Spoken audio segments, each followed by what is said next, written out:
এই যে বন্ধুরা শুনছো, নতুন নতুন রোমান্টিক ভালোবাসার গল্প পেতে ও শুনতে চাইলে আমাদের সাগর অফিসিয়াল চ্যানেলটি সাবস্ক্রাইব করে বেল বাটনটি অন করে দিও। লাইক কমেন্ট করতে মোটেও ভুলবেন না কিন্তু। ধন্যবাদ সবাইকে। সকালে ঘুমিয়ে আছি, হঠাৎ আমার দম যেন বন্ধ হয়ে আসছে। তাই চোখ খুলে তাকিয়ে দেখি রাইসা আমার নাক টিপে ধরে আছে। রাইসার হাত সরিয়ে বললাম, আপনি তুমি আমার নাক টিপে ধরলে কেন? রাইসার বয়স মাত্র ৫ বছর। তোমাকে সকাল থেকে ডাকছি, তুমি উঠছো না কেন? এত সকাল সকাল কেন ডাকছো? আব্বু তোমাকে ঘুম থেকে উঠিয়ে দিতে বলছে। ঠিক আছে আপনি তুমি বসো, আমি ফ্রেশ হয়ে আসছি। ঠিক আছে। তারপর বিছানা থেকে নেমে ওয়াশরুমে ঢুকে গেলাম। ফ্রেশ হয়ে রাইসাকে নিয়ে নিচে চলে আসলাম। নিচে এসে দেখি নানা নানি আর মামা মামি আমার জন্য নাস্তার টেবিলে বসে আছে। Good morning. Good morning. মামা আমাকে ডাকছো? তুই না দেশে যাবি বলছিস, তোর সব কিছু গুছিয়ে রাখ, আজ রাত 12টায় তোর ফ্লাইট। আব্বু, আমি ভাইয়ের সাথে বাংলাদেশে যাব। মামনি, আমরা সবাই আরো কিছুক্ষণ পরে যাব। না না, আমি ভাইয়ের সাথে যাব। দাদু ভাই, আমরা পরে যাব। রাইসা আপনি ভাইয়া আবার আসবো, তখন তোমাকে নিয়ে যাব আর তোমার সাথে সব সময় মোবাইলে কথা বলবো। তাহলে ঠিক আছে, আমার সাথে কিন্তু সব সময় কথা বলতে হবে। ওকে আপনি। তারপর সবার সাথে নাস্তা করে মার্কেটে চলে গেলাম গাড়ি নিয়ে। বাড়ির সবার জন্য মার্কেট করে নিয়ে আসলাম। নানা নানি মামা মামি রাইসা, তাদের জন্য মার্কেট করে নিয়ে আসলাম। তারপর মার্কেট থেকে বেরিয়ে রাইসার জন্য চকলেট আর আইসক্রিম নিয়ে বাসায় চলে আসলাম। বাসায় এসে সবারটা সবাইকে বুঝিয়ে দিলাম। তারা বলেছে আমি তাদের জন্য এগুলো কেন নিয়ে আসলাম। তারপর আমি রুমে এসে দেখি বুড়ি মানে রাইসা বিছানায় শুয়ে মোবাইলে গেমস খেলতে আছে।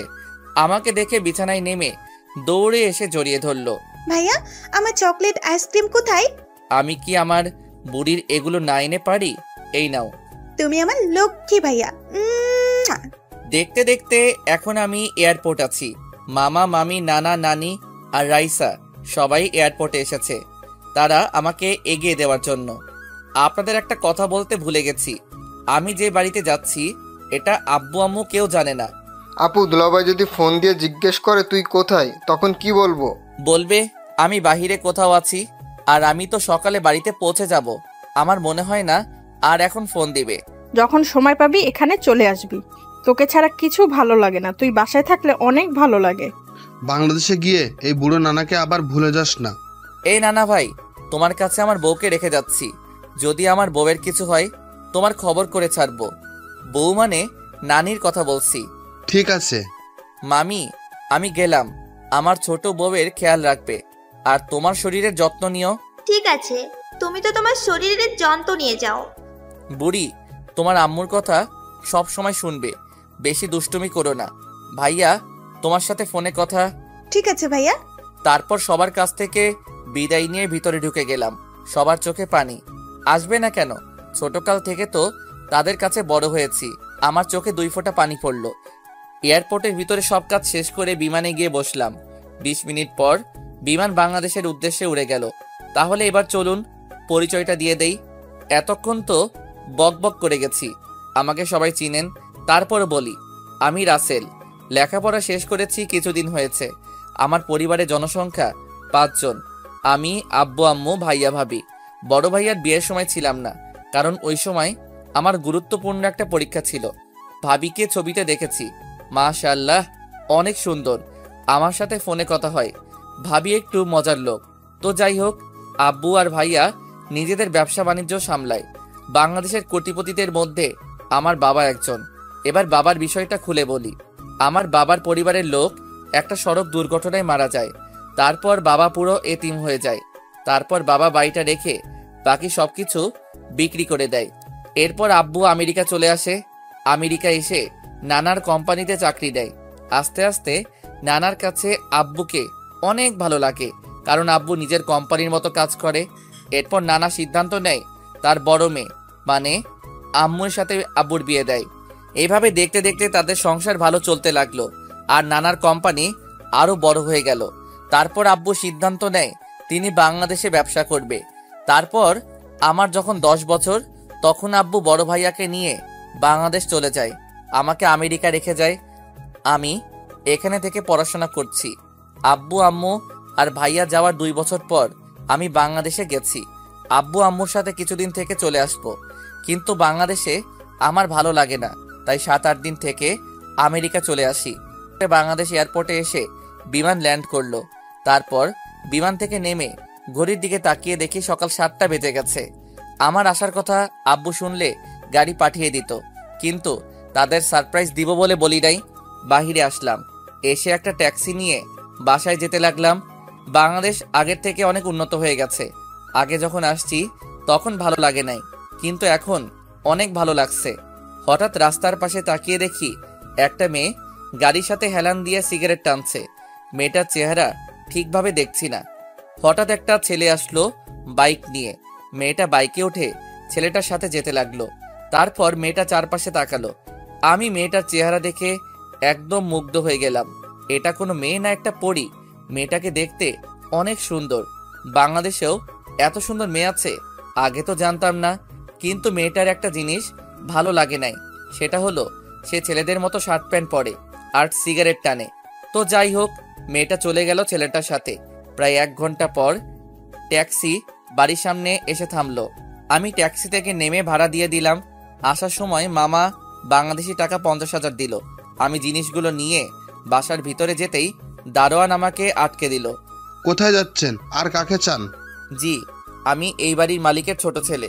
আমাকে আপনার পাগল মনে হয়? কেন? স্যারের ছোট ছেলে আমেরিকা থেকে, সে যদি আসতো তাহলে স্যার আমাকে আগে থেকে বলে রাখতো। আপনার স্যারের ছোট ছেলেকে কখনো দেখেছেন? জি না। তাহলে আপনি তাকে চিনবেন কেমন করে?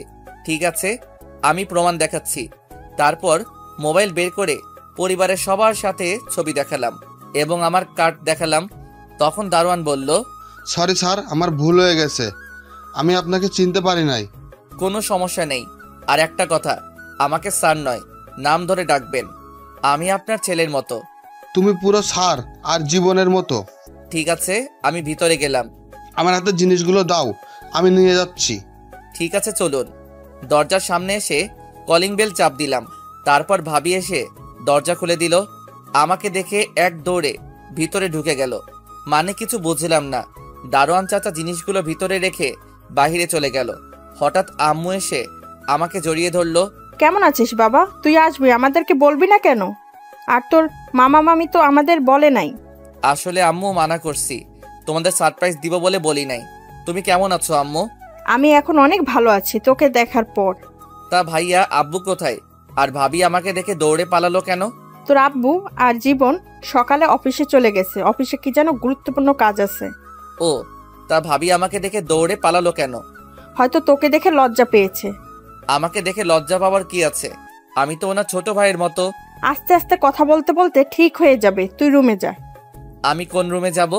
তোর যে রুম ভালো লাগে ওই রুমে যা। তারপর আমি একটা রুমে চলে আসলাম। রুমে এসে ওয়াশরুমে ঢুকে ফ্রেশ হয়ে নিচে চলে আসলাম। নিচে এসে দেখি আম্মু আর ভাবি টেবিলে নাস্তা দিচ্ছে। আমি গিয়ে একটা চেয়ার টেনে বসলাম। সাদিয়া, রাসেলকে নাস্তা দাও। দিচ্ছি আম্মু। কি ব্যাপার ভাবি, তুমি আমাকে দেখে এত লজ্জা পাও কেন? মোবাইলে তো ভালো দুষ্টুমি করছো। তখন তো মোবাইলে বলছি, তাই তেমন লজ্জা পাইনি। এখন তো সামনাসামনি, তাই একটু লজ্জা পাচ্ছি। লজ্জা পাওয়ার কিছু নেই, আমি আপনার ছোট ভাইয়ের মতো। তারপর নাস্তা করে রুমে চলে আসলাম। রুমে এসে একটা ঘুম দিলাম। বিকেলে ঘুম থেকে উঠে দেখি 5টা বাজে। পুরো রাতে ঘুমাইনি তো, তাই ঘুম ভাঙতে দেরি হয়েছে। আব্বু হয়তো বুঝতে পারছে আমি পুরো রাতে জার্নি করে আসছি, তাই আর ডাকে নাই। বিছানা থেকে নেমে ওয়াশরুমে ঢুকে ফ্রেশ হয়ে একটা জামা গায়ে দিয়ে নিচে আসলাম। তারপর আম্মুকে বলে বাহিরে এসে গাড়ি নিয়ে মার্কেটে চলে আসলাম। মার্কেট থেকে একটা সিম কার্ড কিনে বাসায় চলে আসলাম। বাসায় এসে কলিং বেল চাপ দিলাম। ভাবি এসে দরজা খুলে দিল। ভিতরে ঢুকে দেখি আব্বু আর ভাইয়া সোফায় বসে কফি খাচ্ছে। কিরে, কেমন আছিস? কাউকে না বলে আসলি যে? আমি ভালো আছি, তোমাদের সারপ্রাইজ দিব বলে। তোর নানা নানি, মামা মামি আর বুড়ি কেমন আছে? সবাই ভালো আছে। সবার সাথে কিছুক্ষণ গল্প করে রুমে চলে আসলাম। তারপর মামির কাছে ফোন দিলাম। সবার সাথে কথা বলে রাতের খাবার খেতে চলে গেলাম। তা এখন কি করবি? এখন আমি কিছু করব না, আগে পুরো বাংলাদেশ ঘুরে দেখব। তারপর ভাইয়ার সাথে অফিস দেখাশোনা করব। তোর যেটা ভালো মনে হয় করিস, রাতের খাবার খেয়ে রুমে এসে কিছুক্ষণ মোবাইল টিপে ঘুমিয়ে গেলাম। সকালে ঘুম থেকে উঠে ফ্রেশ হয়ে সবার সাথে নাস্তা করে বাহিরে চলে আসলাম। আসার সময় গাড়ি নিয়ে আসি নাই, রিক্সা নিয়ে ঘুরতে লাগলাম। হঠাৎ দেখি একটা ছেলে রাস্তার পাশে মাথা নিচু করে বসে আছে। আমি রিক্সা থামিয়ে ছেলেটার কাছে গেলাম। আপনি এভাবে রাস্তার পাশে বসে আছেন কেন? আমি যে অফিসে চাকরি করতাম সেই অফিসের বস আমাকে অন্য লোকের কথাই ভুল বুঝে অফিস থেকে বের করে দিয়েছে। এখন আমি আমার পরিবার নিয়ে কিভাবে চলবো? পরিবারের সব দায়িত্ব আমার উপর। তোমার অফিসে কি হয়েছে যার জন্য তোমাকে বের করে দিল?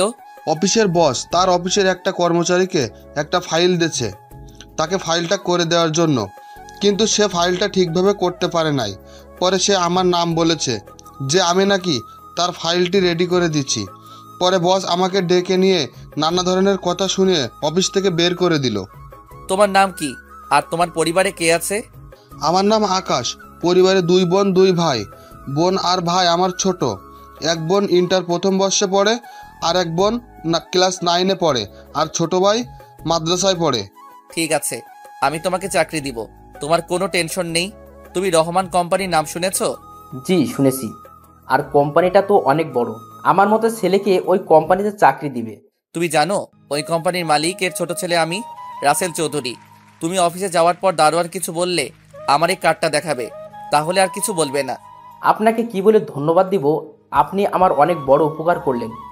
আপনি না তুমি, আর অফিসে নিজের মতো কাজ করবে। আর বেতনের কথা আমি ফোনে বলে দিব, ওটা নিয়ে তোমার চিন্তা করতে হবে না। তোমার কাগজপত্র সব নিয়ে যাবে। আকাশ চলে গেল। আমি আর দাঁড়িয়ে না থেকে রিক্সা নিয়ে একটা পার্কের সামনে চলে গেলাম, আর রিক্সা চালক চাচাকে 2000 টাকা দিলাম। বাবা, আমাকে এত টাকা দাও কেন? আমার তো ভাড়া মাত্র 50 টাকা। চাচা, আমি আপনাকে খুশি হয়ে দিয়েছি। কিন্তু বাবা, চাচা মনে করেন আপনার ছেলে টাকাটা দিছে। তোমার মতো ছেলে হয় না। দোয়া করি আল্লাহ যেন তোমার মতো ছেলে সবার ঘরে দেয়। চাচা, আপনার পরিবারে কে কে আছে? আমার পরিবারে আমি, তোমার চাচি আর একটা মেয়ে আছে, সে এবার ক্লাস 10-এ পড়ে। ও, তো চাচা এই কার্ডটা রাখেন, যদি কখনো কোনো সমস্যা হয় এই নাম্বারে একটা ফোন দিবেন, আমি সব সময় আপনার পাশে আছি। ঠিক আছে বাবা। তারপর চাচা চলে গেল। আমি পার্কের ভিতরে ঢুকে গেলাম। ভিতরে ঢুকে দেখি সব জোড়া জোড়ায় বসে আছে। হঠাৎ একটা জায়গায় চোখ পড়তে আমি পুরো অবাক হয়ে গেলাম। ভালোবাসা শব্দটা হয় না কখনো পুরনো, হয় না কখনো মলিন, হয় না ধূসর কিংবা বর্ণহীন, যা শুধু রংধনুর রঙে রঙিন, হোক না সেটা এপার কিংবা ওপারের। তারপরেও ভালোবাসা তো শুধুই ভালোবাসা, শুধু কাছে পাওয়ার জন্য ভালোবাসা নয়, শুধু ভালো লাগার জন্য ভালোবাসা নয়। নিজের সুখ বিসর্জন দিয়ে ভালোবাসার মানুষকে সুখী রাখার নামই ভালোবাসা। তারপর চাচা চলে গেল। আমি পার্কের ভিতরে ঢুকে গেলাম। ভিতরে ঢুকে দেখি সব জোড়ায় জোড়ায় বসে আছে। হঠাৎ একটা জায়গায় চোখ পড়তে আমি পুরো অবাক হয়ে গেলাম। দেখি গতকালে সেই মেয়েটা বাইকের উপর বসে আছে, আর কিছু ছেলে একটা ছেলেকে মারতে আসে। তখন আমি একটা লোককে জিজ্ঞেস করলাম, ভাই ওরা ছেলেটাকে এভাবে মারছে কেন? ওই যে বাইকের উপর বসে আছে, সে হচ্ছে এই এলাকার এমপির মেয়ে মারিয়া। ছেলেটা পানি খাওয়ার সময় মারিয়ার গায়ে পানি পড়েছে, তারপর ওর লোকেরা তাকে মারতে লাগলো। ছেলেটা হয়তো ইচ্ছে করে পালাই নাই। আমি দেখছি মারিয়া মেয়েটা ইচ্ছে করে ছেলেটার সাথে ধাক্কা খেয়েছে। মেয়েটা অনেক খারাপ, গরিবকে মানুষ মনে করে না, তার বাবার পাওয়ারে চলে। এমপি সাহেব কিছু বলে না। ঠিক আছে, আমি দেখছি। ওখানে গেলে আপনাকে মারবে, ওখানে যাবেন না। আপনি শুধু দাঁড়িয়ে দাঁড়িয়ে দেখুন। আমি সোজা গিয়ে মারিয়ার গালে 2টা থাপ্পড় মেরে দিলাম। পার্কের সবাই অবাক চোখে তাকিয়ে আছে, হয়তো ভাবছে আমি কে আর আমার কত বড় সাহস আমি এমপির মেয়ের গালে থাপ্পড় মেরেছি। কুত্তার বাচ্চা, তোর সাহস কি করে হয় এমপির মেয়ের গায়ে হাত তোলার? চুপ, আর একটা কথা বলবি না। তুই নিজেকে কি মনে করিস? বাবার ক্ষমতা দেখিয়ে যা ইচ্ছা তাই করে যাবি? আগে এটা মনে রাখবি, এই মানুষদের জন্য তোর বাবা এমপি হয়েছে, সো তাদের সম্মান দিতে শিখবি। তুই কে রে? আমি তোর কথা মতো চলবো? ওই তোরা দাঁড়িয়ে আছিস কেন? ওকে বুঝিয়ে দে আমার গায়ে হাত তোলার পরিণাম কত ভয়ঙ্কর।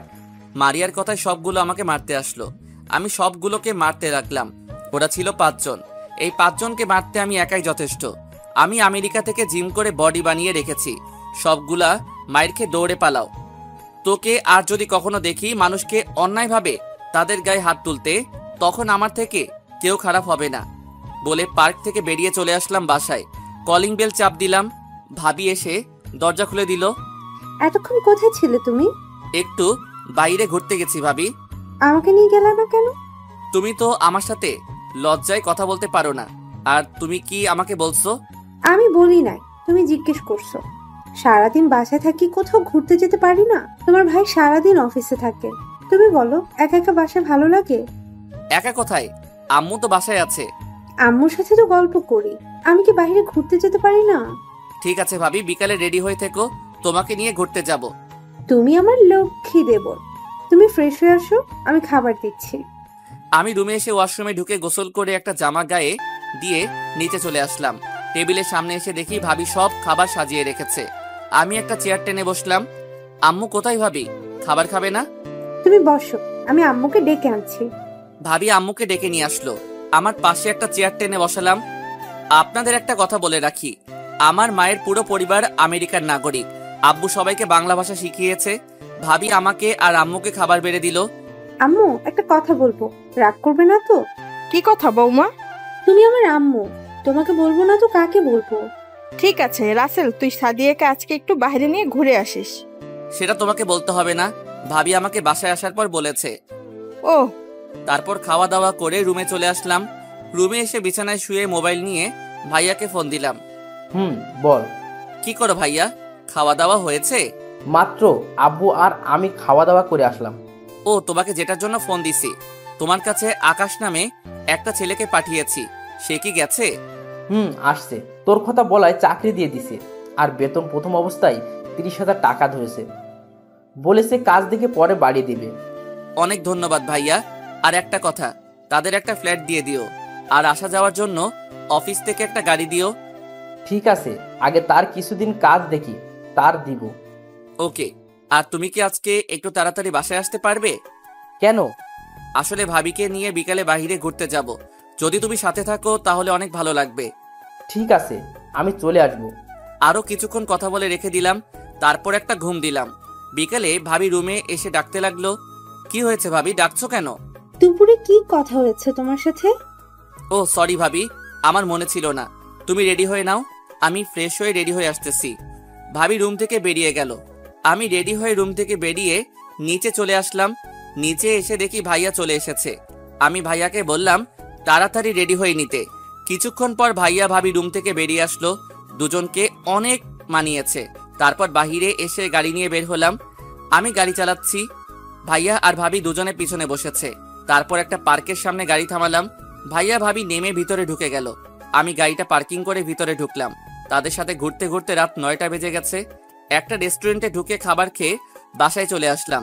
বাসায় এসে যে যার রুমে চলে গেলাম। আম্মু বলেছে খাবার খেতে, আমরা বলেছি বাহির থেকে খেয়ে এসেছি। এভাবে দেখতে দেখতে আরো 7 দিন চলে গেল। মারিয়া মেয়েটাকে দেখি এখন বেশিরভাগ আমার সামনে ঘুরঘুর করে। আগের মতো জামা কাপড় পরে না, শাড়ি পরে থাকে। তাকে এভাবে দেখে আমার অনেক ভালো লেগেছে। একদিন সবাই মিলে সোফায় বসে কফি খাচ্ছি আর গল্প করছি। সেদিন শুক্রবার ছিল, তাই সবাই বাসায়।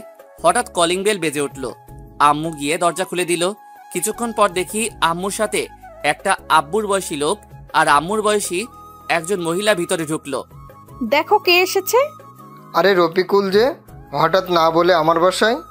কেন, আমি কি তোর বাসায় আসতে পারি না? জি আলহামদুলিল্লাহ ভালো আছি, আপনি কেমন আছেন? আমি ভালো আছি। সাদিয়া মা, ওনাদের জন্য নাস্তার ব্যবস্থা করো। জি আপু। ভাবি চলে গেল ভিতরে। তুই তো আমার ছোট ছেলেকে দেখিস নাই।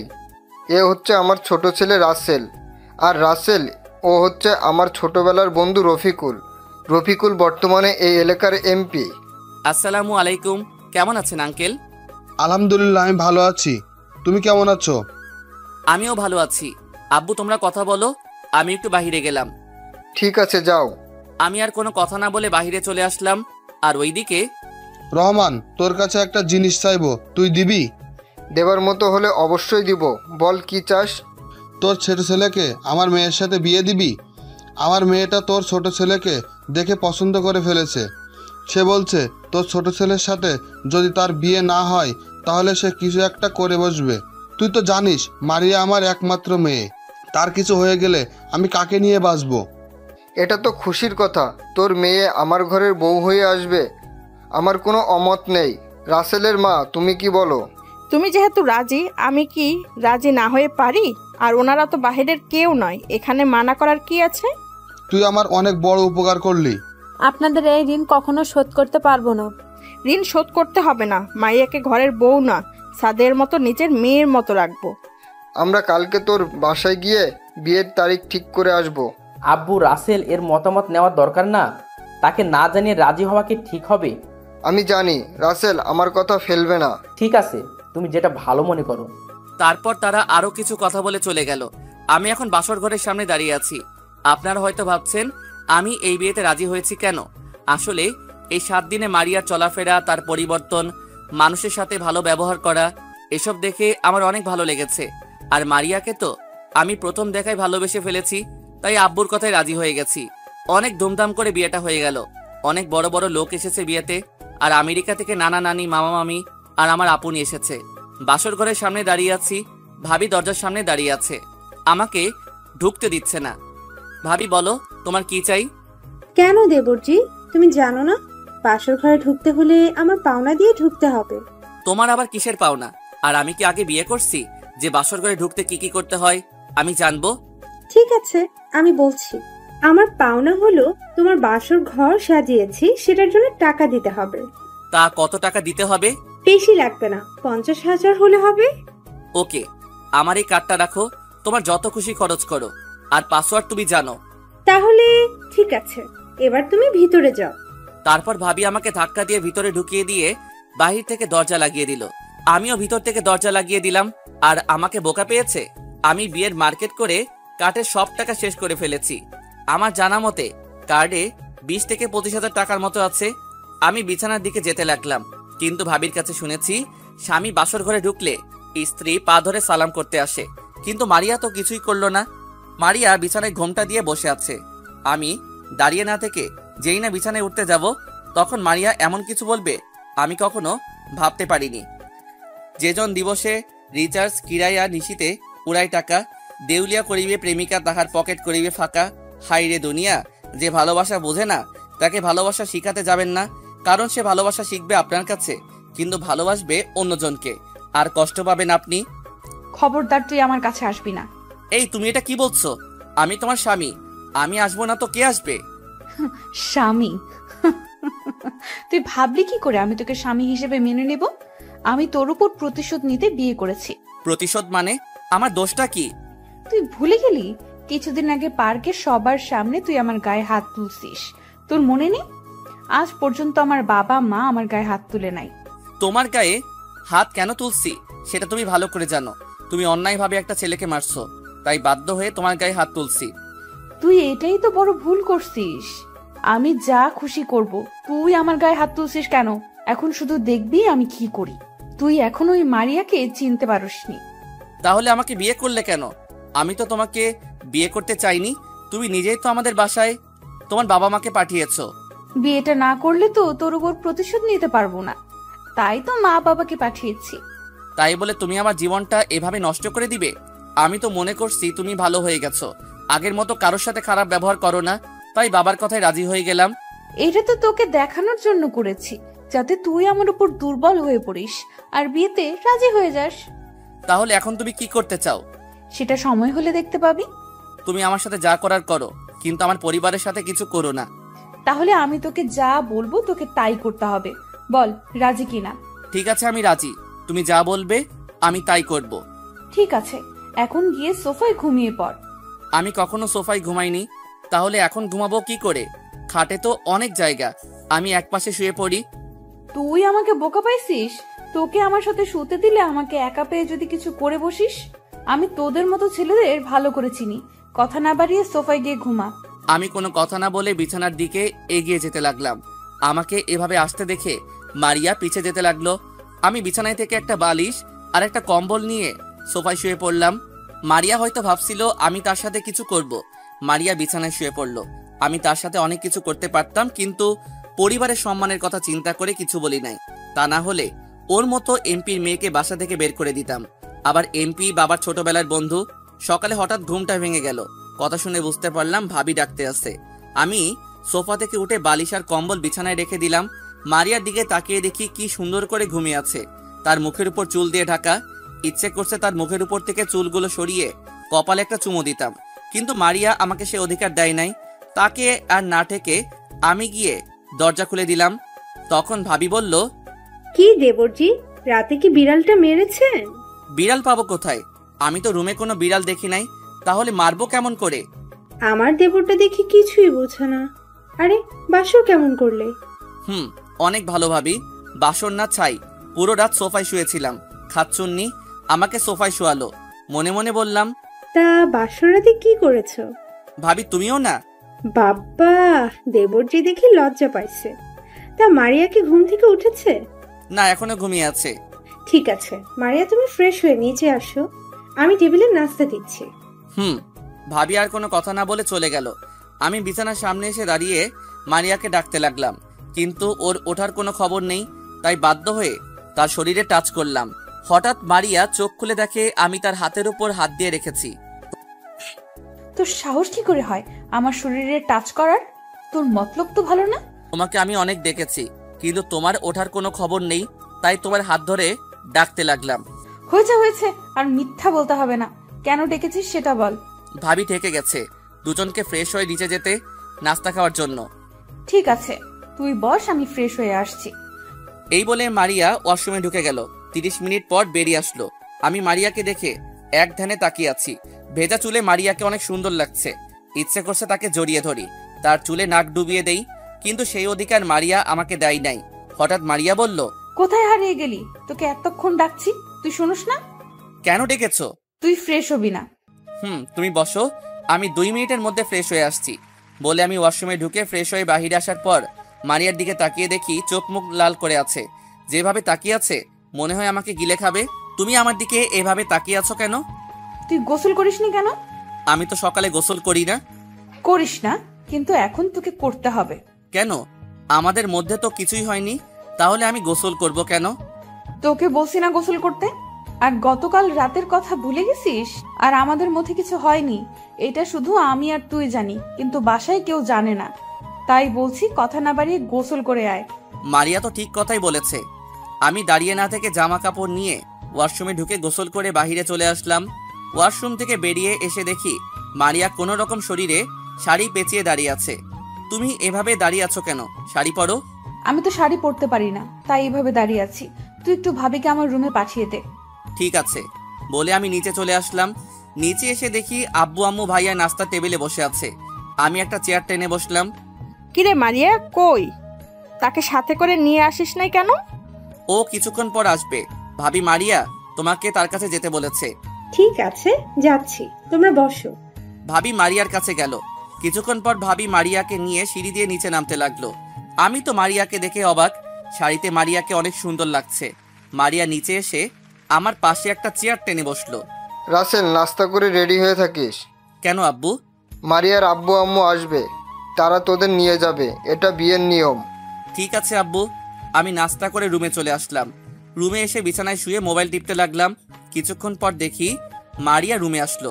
তখন আমি বিছানা থেকে নেমে সোফায় গিয়ে বসলাম। মারিয়া কিছু না বলে তার মোবাইল নিয়ে বারান্দায় চলে গেল। বারান্দায় গিয়ে কার সাথে যেন হেসে হেসে কথা বলছে, মনে হয় বান্ধবীর সাথে কথা বলছে। আমি আর বসে না থেকে বাসার বাহিরে চলে আসলাম। এদিক ওদিক ঘোরাঘুরি করে দুপুরে বাসায় চলে গেলাম। কলিং বেল চাপ দেওয়ার পর আম্মু এসে দরজা খুলে দিল। কিরে, তুই কোথায় ছিলি? তোকে ফোন দিছি, তুই ফোন ধরিস নাই কেন? আসলে আম্মু মোবাইল সাইলেন্ট ছিল, তাই বলতে পারবো না। ঠিক আছে, ভিতরে আয়, তোর শ্বশুর শাশুড়ি এসেছে, তাদের সাথে কথা বলে রুমে গিয়ে ফ্রেশ হয়ে আয়। আমি শ্বশুর শাশুড়ির সাথে কিছুক্ষণ কথা বলে রুমে চলে আসি। রুমে এসে দেখি মারিয়া আয়নার সামনে বসে চুল ঠিক করতে আসে। হঠাৎ লক্ষ্য করে দেখি মারিয়ার পেটের উপর কাপড় নেই, কি ধবধবে সাদা পেট। ইচ্ছে করছে পেটের উপর হাত বুলিয়ে দিতে, ইচ্ছে থাকলে তো আর হবে না। মারিয়া তো আমার উপর প্রতিশোধ নিতে বিয়েটা করেছে, কিন্তু মারিয়ার এখনো কোনো রিয়াকশন দেখছি না। সকালে 2টো পাপ্পি দিছে। আমার সাথে তো সকাল থেকে কোনো খারাপ কিছু করে নাই, শুধু মারিয়া আমাকে তুই করে বলে, এর থেকে বেশি কিছু না। আমাকে রুমে দেখে বলল, সকাল থেকে কোথায় ছিলি? তোকে ফোন দিচ্ছি, ধরলি না কেন? মোবাইলটা সাইলেন্ট ছিল। তাড়াতাড়ি রেডি হয়ে নিচে আয়, আমি আব্বু আম্মুর সাথে নিচে আছি। আসার সময় ব্যাগটা সাথে করে নিয়ে আসবি। বলে মারিয়া নিচে চলে গেল। আর আমি মনে মনে ভাবতে লাগলাম, সামান্য একটা এমপির মেয়ে হয়ে আমার সাথে এগুলা করছিস? তোর আব্বু যদি আমার বাবার বন্ধু না হতো, তাহলে তোকে ঘাড় ধাক্কা দিয়ে বাসা থেকে বের করে দিতাম। রেডি হয়ে ব্যাগটা নিয়ে রুম থেকে বেরিয়ে নিচে চলে গেলাম। তারপর আব্বু আম্মু ভাবি ভাইয়া সবার কাছ থেকে বিদায় নিয়ে বাহিরে এসে গাড়িতে উঠলাম। আমি আর মারিয়া আমাদের গাড়িতে উঠলাম, আর শ্বশুর শাশুড়ি তাদের গাড়িতে উঠলো। প্রায় 30 মিনিট পর শ্বশুর বাড়িতে এসে পৌঁছে গেলাম। গাড়ি থেকে নামার পর বাড়ির কাজের লোক এসে জিনিসগুলো ভিতরে নিয়ে গেল।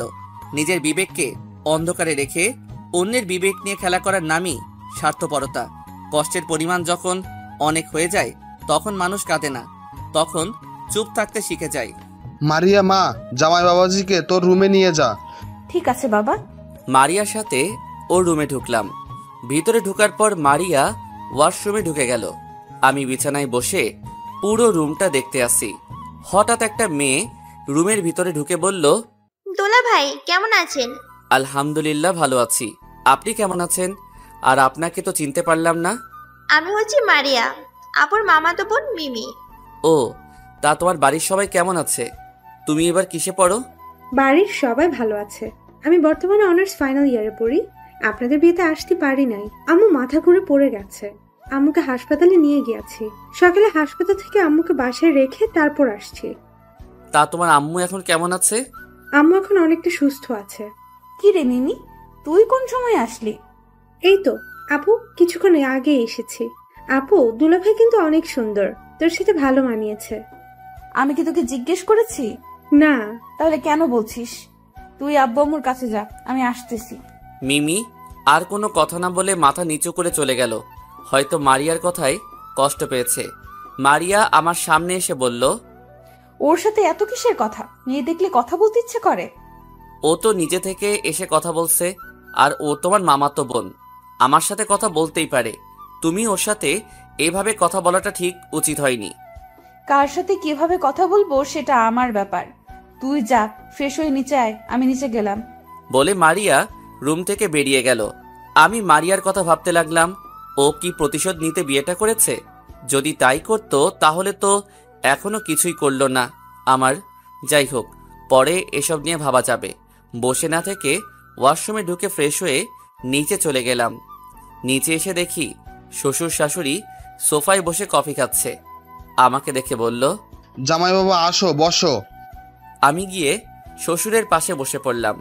মারিয়াকে দেখতেছি না, হয়তো মিমির কাছে আছে। রহিমা, রাসেলকে একটা কফি দিয়ে যাও। কিছুক্ষণ পর বুয়া এসে কফি দিয়ে গেল।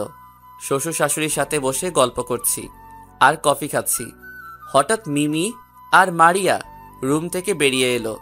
তাদের দেখে মনে হচ্ছে অনেক খুশি, কিন্তু কিছুক্ষণ আগে মারিয়া মিমির সাথে কিভাবে কথা বলছে, আর এখন দেখি দুজনে অনেক খুশি। তো যাই হোক, রাতের খাবার খেয়ে রুমে আসলাম। রুমে এসে বিছানায় বসে মোবাইল টিপতে লাগলাম। মারিয়া রুমে এসে দেখে আমি মোবাইল টিপতে আসি। তুই এখনো ঘুমাস নাই? আমি কোথায় ঘুমাবো? তোমার রুমে তো সোফা নেই। তুই বিছানায় ঘুমাতে পারিস, কিন্তু মাঝখানে কোল বালিশ থাকবে। যদি রাতে আমার সাথে কিছু করিস তাহলে খবর আছে। আমি তো যা খুশি তাই করতে পারি, কারণ আমি তোমার স্বামী। আমি তোকে স্বামী হিসেবে মানি না। তাহলে আমাকে বিয়ে করছো কেন? কেন আমার জীবনটা নষ্ট করে দিছো? আমি প্রতিশোধ নিতে তোকে বিয়ে করেছি। তাহলে তুমি তো এখনো আমার কিছুই করো নাই। সেটা সময় হলে দেখতে পাবি। এখন কথা না বলে ঘুমা। আমি আর কোনো কথা না বাড়িয়ে ঘুমিয়ে পড়লাম। 2 দিন শ্বশুর বাড়ি থেকে বাসায় চলে আসলাম। রাতে খাবার টেবিলে, আব্বু আমি অফিসে বসতে চাই। মাত্রই তো কিছুদিন হয়েছে বিয়ে করেছিস, আগে দূরে গিয়ে কিছুদিন ঘোরাঘুরি করে আয়, তারপর অফিসে বসবি। তুমি ঠিকই বলেছো, তোরা বাহিরে কোথাও গিয়ে ঘুরে আয়। কোথায় ঘুরতে যাব? মামাদের ওখানে চলে যাও, তাদের সাথে কিছুদিন থেকে চলে এসো। সামিয়া বলেছে আমি অফিস থেকে আসার সময় টিকিট নিয়ে আসবো। তোরা সব কিছু গুছিয়ে রাখিস, সকাল অথবা বিকালের টিকিট কেটে আনবো। মারিয়া মা, তুমি কিছু বলছো না কেন? আমি কি বলবো আম্মু? তোমাদের যেটা ভালো মনে হয় তাই করো, আমার কোনো সমস্যা নেই। তারপর সবাই খাওয়া দাওয়া করে যার যার রুমে চলে গেল। আমি রুমে এসে বিছানায় শুয়ে পড়লাম। কিছুক্ষণ মারিয়া রুমে ঢুকে দরজা বন্ধ করে আমার পাশে এসে শুয়ে পড়ল। তুই এখন অফিসে বসার কথা বললি কেন? বসে থেকে কি করব? তাই বলছি অফিস দেখাশোনা করব, তাহলে আব্বুকে রেস্ট দিতাম। মাত্র বিয়ে হয়েছে, কিছুদিন হয়েছে, এর মধ্যে তুই অফিস দেখাশোনা করবি? আমি যেদিন বলবো সেদিন তুই অফিসে বসবি। আমি তোমার কথা শুনবো কেন? তুমি আমার কে? আমি তোর বয়। কি হলো বলো? আমি যা বলবো তাই করবি। যদি আমার কথা না শুনিস তাহলে বাসর ঘরের কথা মনে আছে? আমি বাসর ঘরের কথা মনে পড়তেই আর কিছু বললাম না। ইচ্ছে করছে খাচ্চুন্নির মাথা ফাটিয়ে দেই। পরের দিন বিকালে সবার সাথে কথা বলে দুজনে এয়ারপোর্টের উদ্দেশ্যে বেরিয়ে পড়লাম। রাত 8টায় আমাদের ফ্লাইট। আসার সময় ড্রাইভারকে সাথে করে নিয়ে আসলাম। সব কিছু শেষ করে দুজনে গিয়ে বিমানে বসলাম। দুজনের সিট একসাথে পড়ছে। পরের দিন সকাল 7টায় বাসায় পৌঁছে গেলাম। বিমানে তেমন কোনো কথা হয়নি। মামা আমাদের জন্য এয়ারপোর্টে গাড়ি পাঠিয়ে দিছে। বাসায় এসে কলিং বেল চাপ দিলাম। মামি এসে দরজা খুলে দিল। কি রে, কেমন আছিস? আসার সময় কোনো সমস্যা হয়নি তো? আলহামদুলিল্লাহ ভালো আছি। তুমি কেমন আছো? আর আসার সময় কোনো সমস্যা হয়নি? মারিয়া, তুমি কেমন আছো? জি মামি, ভালো আছি। তুমি কেমন আছো? আমিও ভালো আছি। বাহিরে দাঁড় করিয়ে রাখবে নাকি ভিতরে ঢুকতে দিবে? ওহ সরি, আয় ভিতরে আয়। দুজনে ভিতরে গেলাম। ভিতরে ঢুকে দেখি নানা, নানি, মামা আর আপুটা নাস্তার টেবিলে বসে আছে। মারিয়া নানা নানিকে সালাম করলো। থাক মা, বেঁচে থাকো। যাও রুমে গিয়ে ফ্রেশ হয়ে আসো, সবাই একসাথে নাস্তা করব। দুজনে রুমে চলে আসলাম। আমি আগে যে রুমে থাকতাম সেই রুমে আসলাম। মারিয়া রুমে এসে ওয়াশরুমে চলে গেল। মারিয়া বের হয়ে আসার পর আমি গেলাম। তারপর দুজনে একসাথে নিচে গেলাম। তা কয়দিনের জন্য আসা হলো নানু ভাই? দেখি কয়দিন থাকা যায়। বাংলাদেশে গিয়ে অফিসে বসতে হবে। আব্বুকে রেস্ট দিব। ঠিকই বলছি, দুলাভাইয়ের বয়স হয়েছে, তার এখন রেস্ট নেওয়ার দরকার। কথা বলতে বলতে নাস্তা করে রুমে চলে আসলাম। কিছুক্ষণ পর মারিয়া রাইসাকে নিয়ে রুমে আসলো। চলো বাহির থেকে ঘুরে আসি। ভাবি, তুমি ভাইয়ের সাথে এইভাবে কথা বলছো কেন? কিভাবে কথা বললাম আপু? এই যে তুই করে বলছো। ভাইয়া তোমার স্বামী না, তুমি করে বলবে। সরি আপু। তাহলে এখন তুমি করে বলো। ঠিক আছে বলছি, চলো বাহির থেকে ঘুরে আসি। এবার হয়েছে, সব সময় ভাইয়াকে তুমি করে বলবে। আমি মনে মনে রাইসাকে বললাম, এই না হলো আমার আপু, আমার মনের কথা বলেছে। ঠিক আছে, তুমি রেডি হয়ে নাও। আর রাইসা আপু, তুমিও রেডি হয়ে নাও। ঠিক আছে ভাইয়া। শুন, শুধু রাইসার কথা রাখতে তুমি করে বলছি, তা না হলে আমি কখনো তুমি করে বলতাম না। আমি কিছু না বলে রেডি হয়ে মারিয়া রাইসাকে নিয়ে বাসা থেকে বেরিয়ে গাড়ি নিয়ে প্রথমে আমি যে কলেজে পড়াশোনা করেছি সেখানে গেলাম। তারপর আরও অনেক জায়গায় ঘুরে বাসায় চলে আসলাম। এইভাবে দেখতে দেখতে 10 দিন হয়ে গেছে। মামা, মামি, নানা, নানি সবার থেকে বিদায় নিয়ে এয়ারপোর্টে চলে আসলাম। রাইসা অনেক কান্নাকাটি করছে, তাকে বুঝিয়ে চলে আসলাম। রাত 12টায় বাংলাদেশ এসে পৌঁছে গেলাম। বাসায় আসতে আসতে 1টা বেজে গেছে। কলিং বেল চাপ দেওয়ার পর কাজের বুয়া অর্থাৎ খালা এসে দরজা খুলে দিল। তারপর দুজনে রুমে চলে গেলাম। আপনাদের একটা কথা বলি, এই 10 দিনে মারিয়া আমাকে সবসময় তুমি করে বলছে। আমার সাথে খারাপ ব্যবহার করে নাই, কিন্তু ও তো বলছিল প্রতিশোধ নেওয়ার জন্য বিয়ে করেছে। ও তো আমার কিছুই করছে না। রাতে আসার সময় রেস্টুরেন্ট থেকে খাবার খেয়ে এসেছি, তাই আর কাউকে ডাকি নাই। 2 দিন পর আজ অফিসে আসলাম। আব্বু সবার সাথে আমাকে পরিচয় করিয়ে দিছে। আমি সবার সাথে পরিচয় হয়ে কেবিনে চলে আসলাম। আব্বু আমাকে সবকিছু বুঝিয়ে দিয়ে বাসায় চলে গেছে। বসে বসে কিছু ফাইল দেখতে লাগলাম।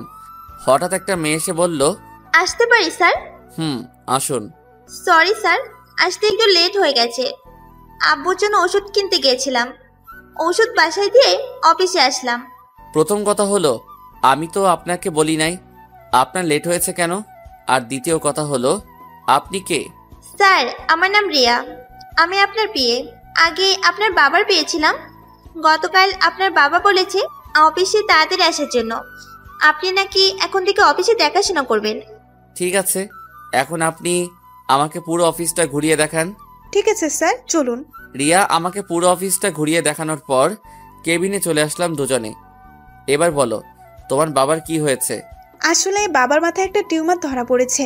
ডাক্তার বলেছে অপারেশন করতে অনেক টাকা লাগবে, কিন্তু অত টাকা তো আমার কাছে নেই। তোমার আম্মু নেই?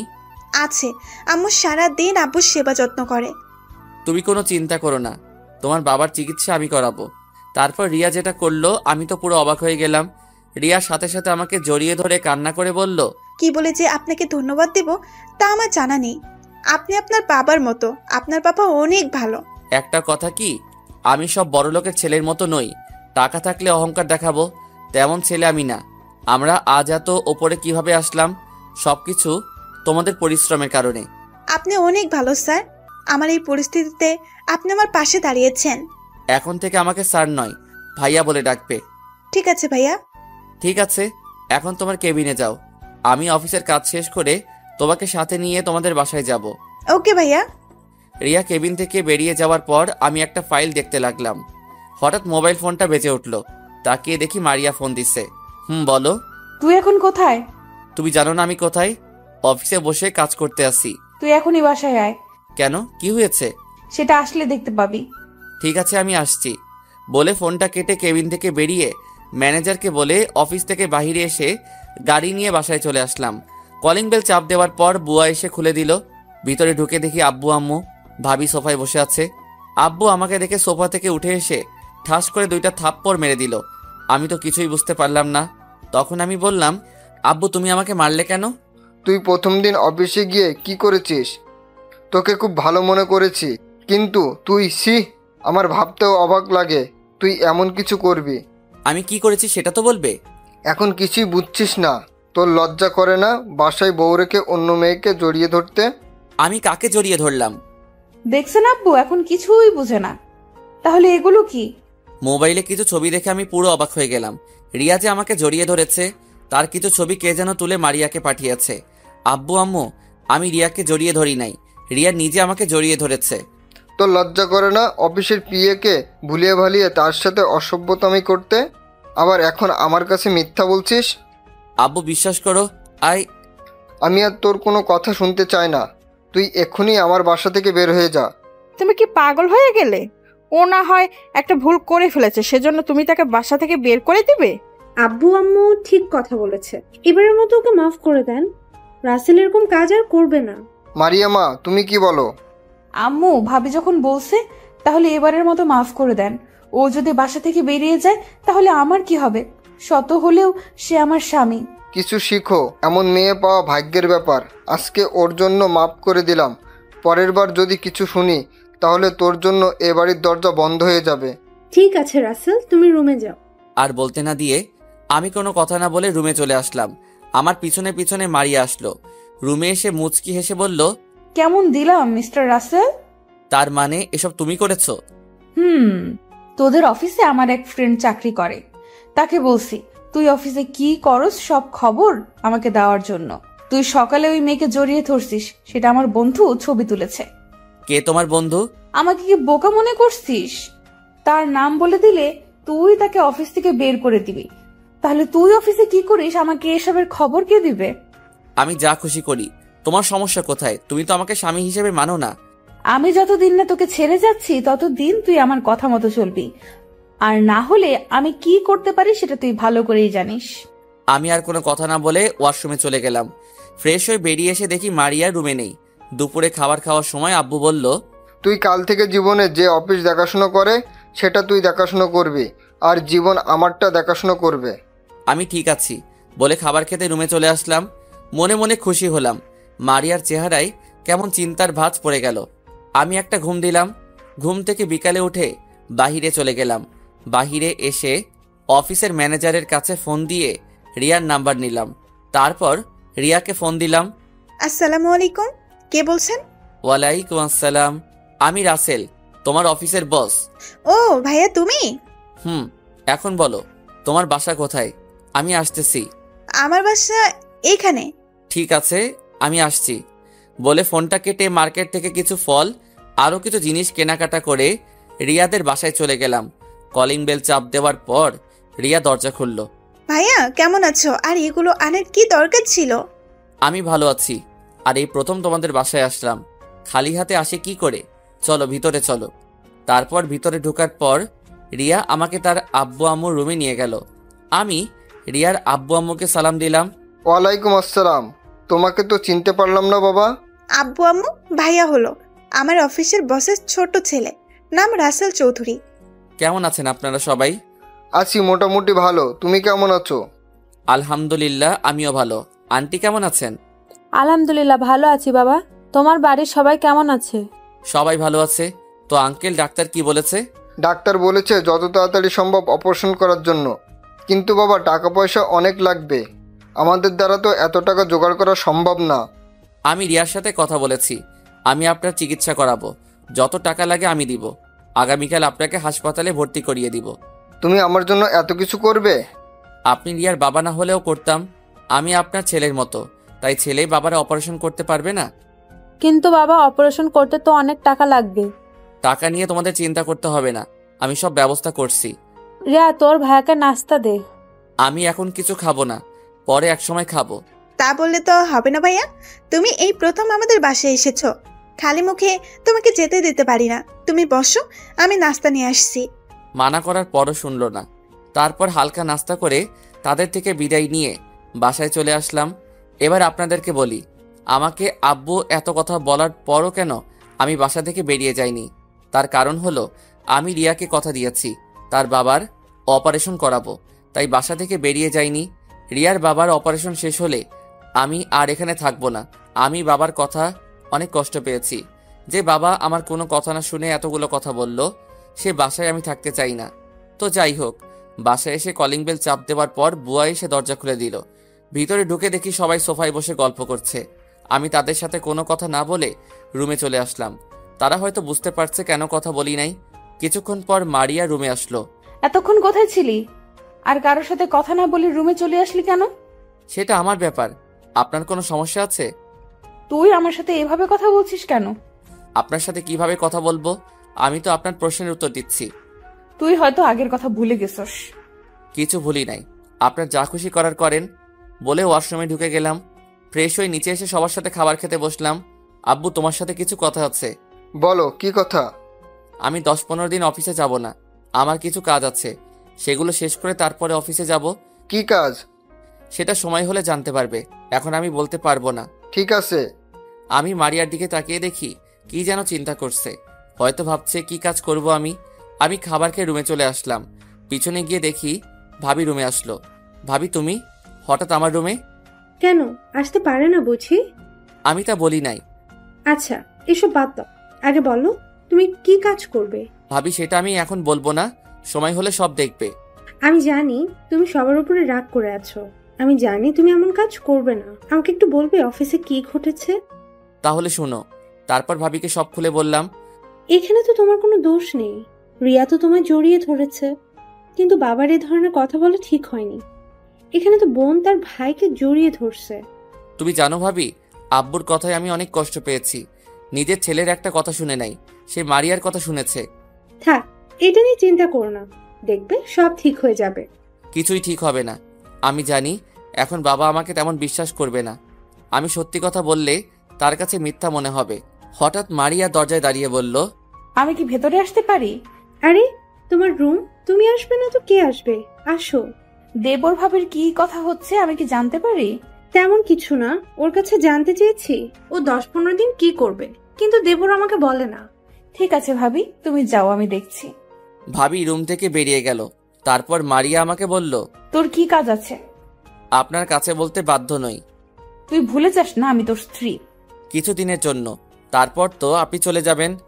আমার প্রতিশোধ নেওয়া এখনো শেষ হয়নি, আমি যা বলবো তোকে তাই করতে হবে। পারবো না, আপনার যা খুশি করতে পারেন। বলে বিছানায় শুয়ে পড়লাম। কিছুক্ষণ পর মারিয়া বিছানায় শুয়ে পড়ল। সকালে ঘুম থেকে উঠে ফ্রেশ হয়ে নাস্তা করে বাহিরে চলে গেলাম। কারোর সাথে তেমন কথা বলি নাই। বাহিরে এসে একটা রিক্সা নিয়ে চলে আসলাম রিয়াদের বাসায়। নিজেদের গাড়ি থাকার পরও নিয়ে আসি নাই, কারণটা আপনারা জানেন। আর 10-15 দিন আমি রিয়ার বাবার অপারেশনের জন্য সময় নিয়েছি। রিয়াদের বাসায় এসে কলিং বেল চাপ দিলাম। কিছুক্ষণ পর রিয়ার আম্মু দরজা খুলে দিল। ওনার সাথে কিছু কথা বলে ভিতরে গেলাম। তারপর আঙ্কেলের সাথে কথা বললাম। আন্টি আঙ্কেলকে রেডি করিয়ে দিল। আমি একটা অ্যাম্বুলেন্সকে ফোন দিয়ে আসতে বললাম। কিছুক্ষণ পর অ্যাম্বুলেন্স চলে এসেছে। তারপর আঙ্কেলকে ধরে বাইরে নিয়ে আসলাম। তারপর হাসপাতালে চলে আসলাম। আঙ্কেলকে ভর্তি করিয়ে দিলাম। আসার সময় আমার অ্যাকাউন্ট থেকে কিছু টাকা উঠিয়ে নিলাম। দেখতে দেখতে 10 দিন চলে গেছে। এই 10 দিনে মারিয়ার সাথে তেমন কথা বলি নাই, আব্বুর সাথেও বলি নাই। আর রিয়ার আব্বুর অপারেশন শেষ, আল্লাহ দিলে এখন তিনি মোটামুটি সুস্থ আছেন। রাতে সবার সাথে খাবার খাওয়ার সময় আমি বললাম, আমি কালকে থেকে অফিসে যাব। তুই না বললি 10 বা 15 দিন পরে যাবি? আমার কাজ শেষ।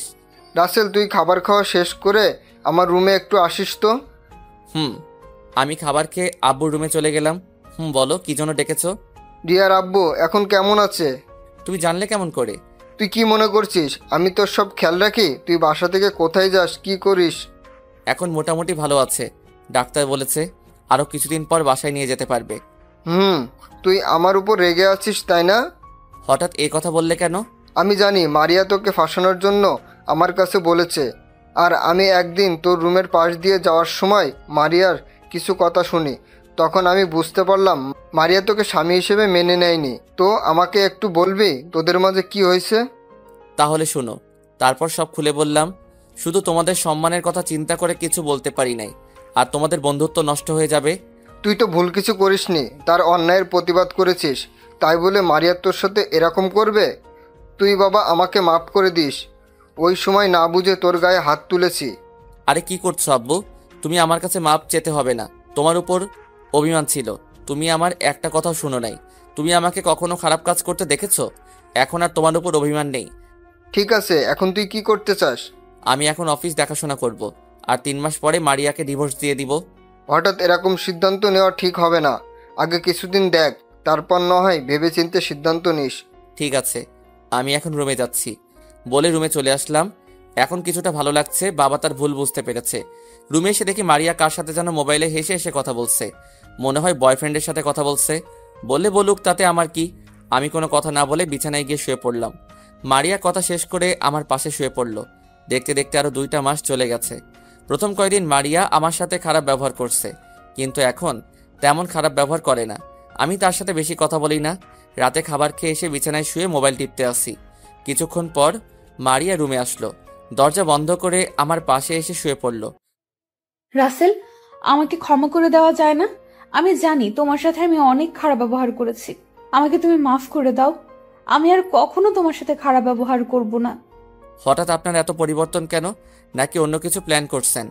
আমি কোনো প্ল্যান করি নাই, আমি তোমাকে ভালোবাসি। তোমার সাথে থাকতে থাকতে কখন তোমাকে ভালোবেসে ফেলছি। প্লিজ তুমি আমাকে মাফ করে দাও। আপনার আর কোনো কথা থাকলে বলতে পারেন। আমি এখন ঘুমাবো, সকালে অফিসে যেতে হবে। মারিয়া হয়তো আমার এরকম কথা আশা করে নাই।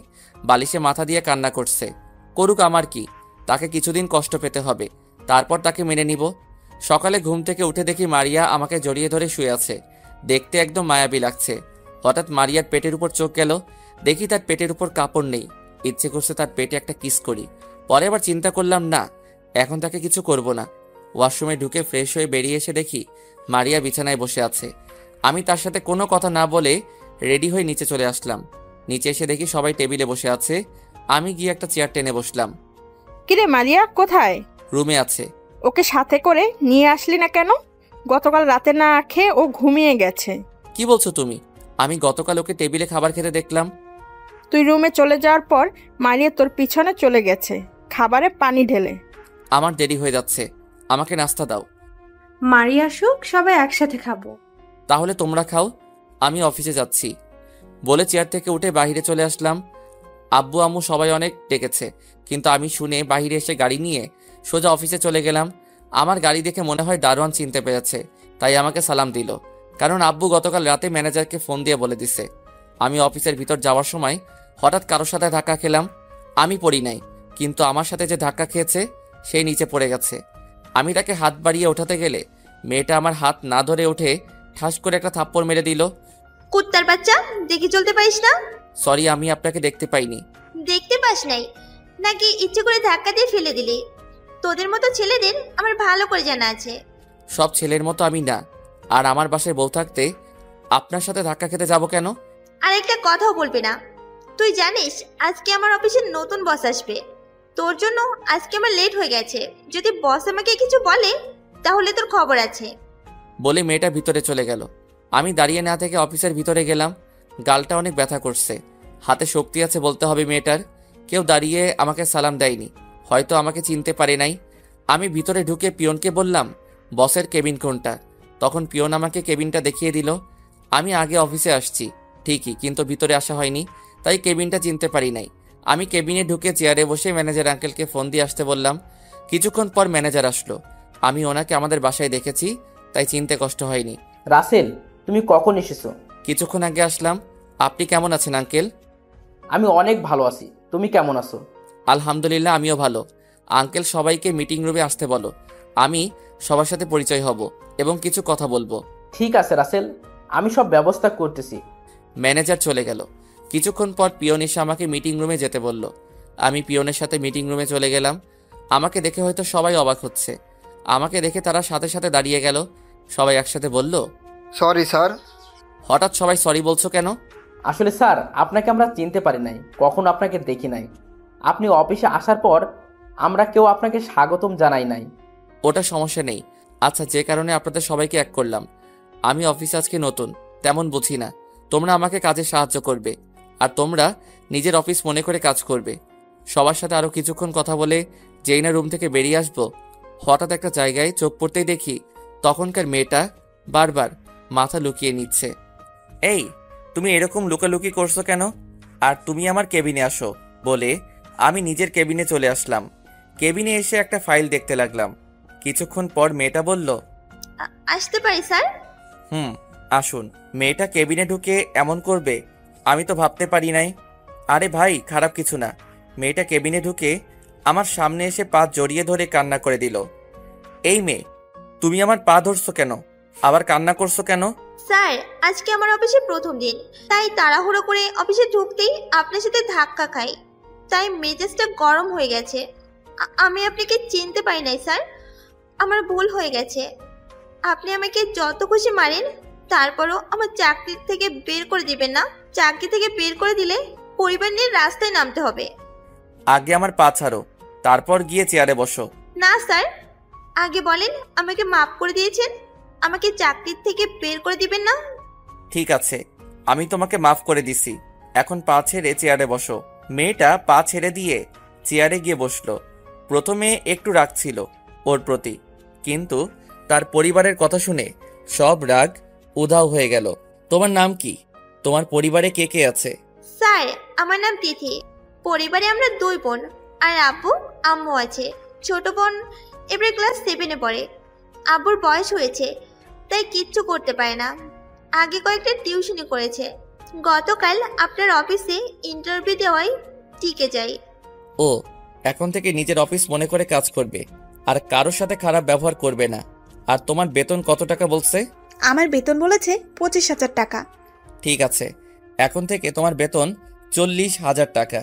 এত টাকা বেতন তোমার পরিবারের কথা চিন্তা করে দিছি। আর অফিস থেকে যাওয়ার সময় অগ্রিম মাসের বেতন নিয়ে যেও, আমি ম্যানেজারকে বলে রাখবো। এখন তুমি আসতে পারো। তিথি চোখের পানি মুছে একটা হাসি দিয়ে কেবিন থেকে বেরিয়ে গেল। তারপর আমি কাজ করতে লাগলাম। কাজ করতে করতে দুপুরের লাঞ্চ টাইম হয়ে গেছে। হঠাৎ মোবাইলটা বেজে উঠল। হাতে নিয়ে দেখি মারিয়া ফোন দিছে। প্রথমে 2-3 বার দেওয়ার পর ধরলাম। এত ফোন দিচ্ছেন কেন?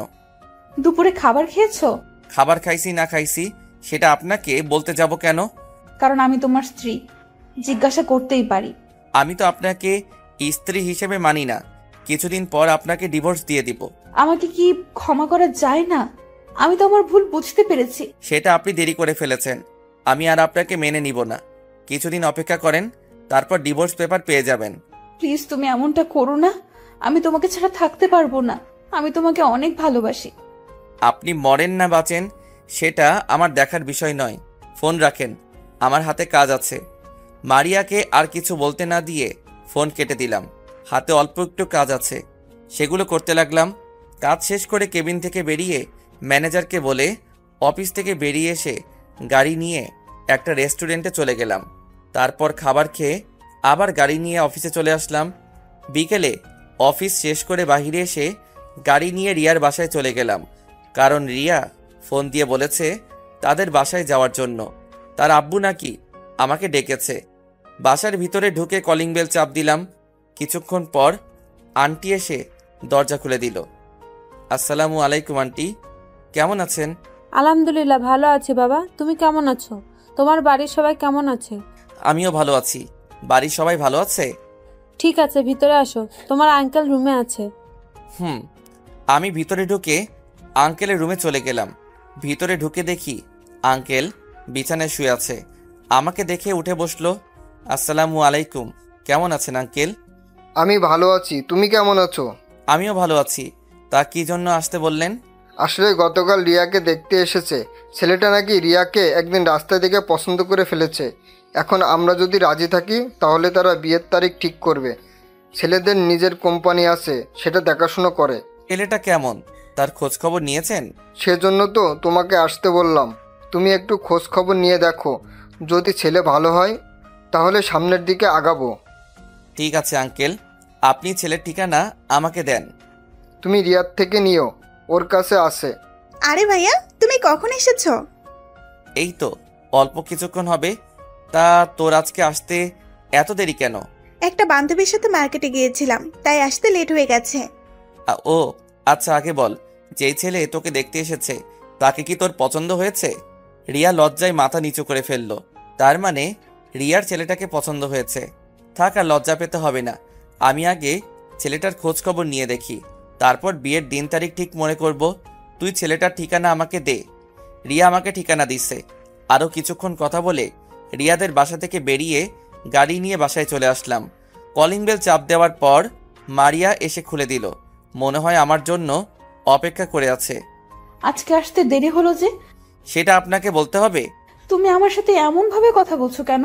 কেন বলছি সেটা আপনি ভালো জানেন। আমাকে কি একটা সুযোগ দেওয়া যায় না? আমি কথা দিচ্ছি আর কখনো তোমার সাথে খারাপ ব্যবহার করব না। তুমি যেভাবে বলবে আমি সেভাবে চলবো। আমি রুমে গেলাম, আপনার সাথে কথা বলতে বিরক্ত লাগছে বলে নিজে রুমে চলে আসলাম। রুমে এসে ফ্রেশ হয়ে রাতের খাবার খেয়ে রুমে এসে ঘুমিয়ে গেলাম। এভাবে দেখতে দেখতে আরও 1 মাস চলে গেছে। মারিয়া আমার কাছে অনেকবার ক্ষমা চাইছে, আমি তাকে ক্ষমা করি নাই। কিন্তু ও তো জানে না আমি ওকেও অনেক আগেই ক্ষমা করে দিছি। শুধু তাকে একটু কষ্ট দেওয়ার জন্য এরকম করছি। আরও কিছুদিন পর মারিয়ার জন্মদিন। ভাবছি সেই দিন তাকে আপন করে নিব। মারিয়া সবসময় মন মরা হয়ে থাকে, তার চেহারা দেখে বোঝা যায়। কান্নাও করে। জন্মদিনে আপন করে নিয়ে ভালোবাসা দিয়ে সব কষ্ট দূর করে দিব। ও আপনাদের তো বলা হয়নি, এর ফাঁকে রিয়ার বিয়ে হয়ে গেছে। আমরা সবাই গেছি রিয়ার বিয়েতে, শুধু মারিয়া ছাড়া। ওর নাকি ভালো লাগে না। আমি তো জানি কেন ভালো লাগে না। রিয়ার যে ছেলেকে বিয়ে করেছে ছেলেটা অনেক ভালো। আমি অনেকভাবে খোঁজ খবর নিছি, আর রিয়ার বিয়ের সব খরচ আমি চালিয়েছি। আর রিয়াদের পরিবারের দায়িত্ব সব কিছু রিয়ার জামাই নিছে। তো যাই হোক, দেখতে দেখতে সেই দিনটা চলে এসেছে। বাসার সবাইকে বলছি কেউ যেন রিয়াকে না বলে আজকে যে তার জন্মদিন।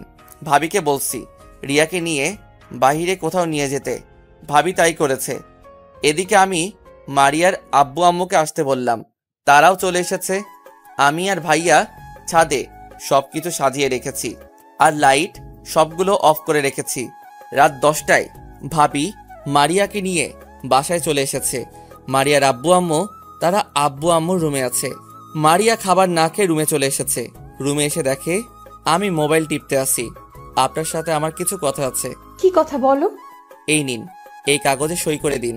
আমি এটা কিসের কাগজ আর কিসের সই করব? এটা ডিভোর্স পেপার। আমি আর আপনার সাথে থাকতে পারছি না। আমি আপনার কাছ থেকে মুক্তি চাই। দয়া করে সইটা করে দিন। রাসেল, আমি কি এতটাই খারাপ? আমাকে ক্ষমা করে দেওয়া যায় না? আমি না হয় তোমার সাথে খারাপ ব্যবহার করেছি, তার জন্য তোমার কাছে মাফ চেয়েছি। আর তুমিও তো আমাকে কম কষ্ট দাও নাই। যদি আমি সইটা করে দিই তাহলে তুমি খুশি হবে? আমি অনেক খুশি হব। ঠিক আছে, তাহলে আমি সই করে দিচ্ছি। তুমি সুখে থেকো। পারলে আমাকে মাফ করে দিও, আর কখনো মনে হয় আমার চেহারা দেখবে না।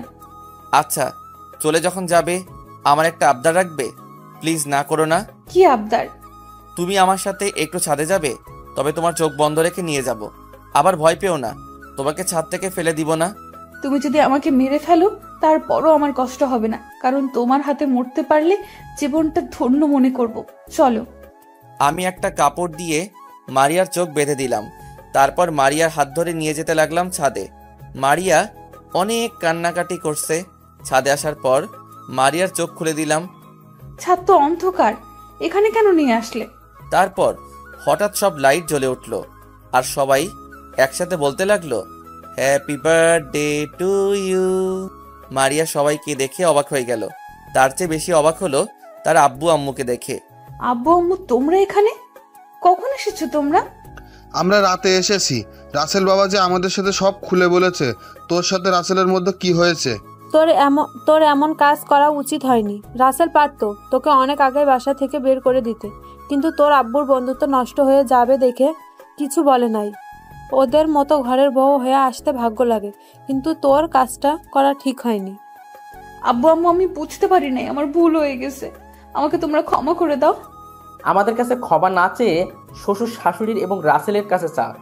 তারা যদি তোকে ক্ষমা করে তাহলে আমরাও তোকে ক্ষমা করে দিব। মারিয়া আব্বু আম্মুর কাছে গিয়ে ক্ষমা চাইল। তারা মারিয়াকে ক্ষমা করে দিছে। আমার কাছে আসতে চাইলে আমি বলি আগে কেকটা কাটার জন্য। তারপর মারিয়া কেক কাটলো, একজন একজন করে সবাইকে খাইয়ে দিল। তারা সবাই কিছুক্ষণ থেকে নিচে চলে গেল। অনেক ধন্যবাদ আপনাকে আমার শেষ আবদার রাখার জন্য। এখন আপনি আসতে পারেন। আমার কথা শুনে মারিয়া মুখটা মলিন হয়ে গেছে, চোখ দিয়ে পানি পড়ে গেল। যেই না মারিয়া চলে যাওয়ার জন্য পা বাড়ায়, তখনই আমি মারিয়াকে পিছন থেকে জড়িয়ে ধরলাম। এই পাগলি, আমাকে ছেড়ে কোথায় যাও? তুমি জানো না এই রাসেল তোমাকে ছাড়া অসহায়? তুমি ভাবলে কি করে আমি তোমাকে যেতে দিব? তুমি জানো তোমাকে আমি বিয়ের আগে একদিন রাস্তার পাশে দাঁড়িয়ে থাকতে দেখে ভালোবেসে ফেলেছি। তাহলে আমাকে ডিভোর্স দিলে কেন? এখন তো তোমার কোনো অধিকার নেই আমাকে জড়িয়ে ধরার। কে বলেছে অধিকার নেই? অধিকার আগেও ছিল, এখনো আছে। তুমি তো আমাকে ডিভোর্স দিছো, তাহলে অধিকার থাকবে কি করে? আরে পাগলি, তুমি তো কাগজটা পড়েই দেখো নাই, ওখানে কি লেখা ছিল? তুমি যখন বলছিলে ডিভোর্স পেপার, তখন যেন আমার মাথায় আকাশ ভেঙে পড়লো। পরে চিন্তা করলাম তুমি যদি আমাকে ছাড়া সুখী থাকতে পারো তাহলে আমি তোমাকে ছেড়ে চলে যাই, তাই তোমার খুশির জন্য সই করে দিলাম। এখন একটু পড়ে দেখো তো, কাগজটায় লেখা আছে। তারপর মারিয়া কাগজটা পড়তে লাগলো। আপনারা শুনবেন কি লেখা আছে? তাহলে শুনুন। আমাকে কাছে পেতে হলে আমার সব শর্ত মানতে হবে। নিচে যেগুলো লেখা আছে সেগুলো যদি মানতে পারো তাহলে সই করবে। 1, আমাকে ছেড়ে কখনো যেতে পারবে না। 2, আমাকে সব সময় আদর করতে হবে। 3, রাতে ঘুমানোর সময় জড়িয়ে ধরতে হবে। 4, অফিসে যাওয়ার সময় 10টা কিস, আসার পর 10টা কিস করতে হবে। 5, তুমি রান্না করলে আমি পিছন থেকে জড়িয়ে ধরতে দিতে হবে। 6, আর সবশেষে আমাকে অনেক ভালোবাসতে হবে। এই ছিল কাগজের লেখা। মারিয়া আমাকে শক্ত করে জড়িয়ে ধরে কান্না করে দিল। আমি তোমার সব শর্তে রাজি। আমি অক্ষরে অক্ষরে তোমার চাওয়া পাওয়া পালন করব। তুমি শুধু আমার পাশে থেকো। মহারানী, অবশ্যই থাকবো। একমাত্র মরার আগ পর্যন্ত আমি তোমার পাশে থাকবো। আমার না অনেক খিদে পেয়েছে। ঠিক আছে, নিচে চলো। তুমি খাবার খাবে? ওই খাবার না, তোমার ঠোঁট দুটো খেতে চাই। এই না না, কে শুনে কার কথা? আমাকে শক্ত করে ধরে ঠোঁটের সাথে ঠোঁট লাগিয়ে কিস করতে লাগলো। মনে হচ্ছে এতদিনের সব কষ্ট সব ঠোঁটের উপর দিয়ে মিটাচ্ছে। আমিও তার সাথে তাল মিলাতে লাগলাম। প্রায় 10 মিনিট পর ছেড়ে দিল। দুজনে হাঁপাতে লাগলাম। আরো কিছুক্ষণ থেকে নিচে আসার সময় মারিয়া বলল, আমাকে কোলে করে নিয়ে যাও। কি? তোমার মতো আটার বস্তাকে আমি কোলে নিব? কি বললে তুমি? আমি আটার বস্তা? ঠিক আছে, তোমার কোলে নিতে হবে না আমাকে। বুঝেছি, বউটা আমার অভিমান করছে। আসলে মারিয়া আটার বস্তা না, আমি তাকে রাগানোর জন্য বলেছি। আমি আর কোনো কথা না বলে মারিয়াকে কোলে তুলে নিলাম। মারিয়া আমার বুকে মাথা লুকিয়ে ফেলল। মারিয়াকে নিয়ে রুমে ঢুকলাম। মারিয়া আমার কোল থেকে নেমে ওয়াশরুমে ঢুকে গেল। আমি দরজা বন্ধ করে বিছানায় গিয়ে শুয়ে পড়লাম। কিছুক্ষণ পর মারিয়া ওয়াশরুম থেকে বেরিয়ে এসে আমাকে জড়িয়ে ধরল। ওই, আমার না একটা ছেলে লাগবে। ঠিক আছে, কালকে হাসপাতাল থেকে এনে দিব। ওই, আমি কি তোমাকে হাসপাতাল থেকে এনে দিতে বলছি বাচ্চা? তাহলে কোথায় থেকে এনে দিব? যা, আমার লজ্জা করছে। ওমা তাই? স্বামীর সাথে বলতে কিসের লজ্জা? তোমার কাছে বলতে লজ্জা পাচ্ছি না। তোমার পাঠক পাঠিকারা সব দেখতে আছে এবং সব শুনতে আছে। তারা শুনলে সমস্যা কোথায়? তাদের জানতে হবে না? কি বলেন পাঠক পাঠিকা ভাই ও বোনেরা? তুমি জানো তোমার জন্য ছেলে আনতে আমার অনেক পরিশ্রম করতে হবে। করতে হলে করবে, তারপরও আমার একটা ছেলে চাই তোমার মতো। ঠিক আছে, চলো তাহলে মিশন শুরু করে দেই। ওই মিয়ারা, এখনো তাকিয়ে আছেন কেন? আমাদের কি শান্তি মতো মিশন শুরু করতে দিবেন না? বুঝেছি, লাইট বন্ধ না করলে আপনারা তাকিয়ে থাকবেন। আমি বিছানা থেকে নেমে লাইটটা অফ করে দিয়ে এসে মারিয়াকে জড়িয়ে ধরে ঠোঁটে কিস করতে লাগলাম। তারপর আস্তে আস্তে চলে গেলাম ছেলে আনার মিশনে। আর দেখতে হবে না, অনেক কিছু দেখে ফেলছেন। আপনাদের লজ্জা শরম কিছুই নেই। দেখতে দেখতে কিছুদিন চলে গেল। এর মাঝে তিথির বিয়ে হয়ে গেল। তার বিয়ের খরচও আমি চালিয়েছি। এর মাঝে নানা নানি, মামা মামি আর রাইসা তারা এসে কিছুদিন থেকে আবার চলে গেছে আমেরিকা। আর আমি এখন অফিস দেখাশোনা করি। আব্বু আম্মু ভাবি মারিয়া তারা বাসায় থাকে। ভাইয়া অন্য অফিস দেখাশোনা করে আর বাকি কোম্পানি ম্যানেজার দেখাশোনা করে। মারিয়া আমার সব শর্ত পূরণ করে। তো সবাই আমাদের জন্য দোয়া করবেন।